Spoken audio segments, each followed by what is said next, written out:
এখানে রসিকে বলছি, এই গাইঘাটা ঠাকুরনগরে এতদা এলাকার হিস্ট্রি সম্পর্কে কোনো আইডিয়া আছে?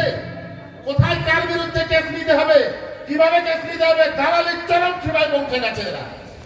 একদম আজকে এই কটা লোক এসছে, একদম আজকে এখানে দাঁড়িয়ে বলে গেলাম, সারা ভারতবর্ষে পশ্চিমবঙ্গে যে পরিমাণে আমার সম্প্রদায়ের মানুষ আছে না, এখানে যদি ডাকি এখানে দাঁড়িয়ে আপনাদের দেখতে হবে না কারণ, একেবারে এই ভাষাতে বলে গেলাম।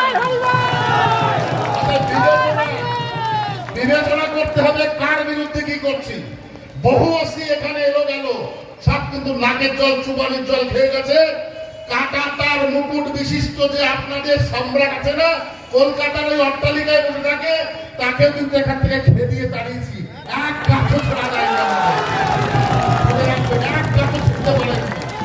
সোজা হাইকোর্টে টেনে নিয়ে যাব, একদম হাইকোর্টে টেনে নিয়ে যাব, বুঝিয়ে দেবো আমরা কারা। অতএব সাবধান, এভাবে কথা বলতে চাই না। যে কেসটা আপনারা নিয়েছেন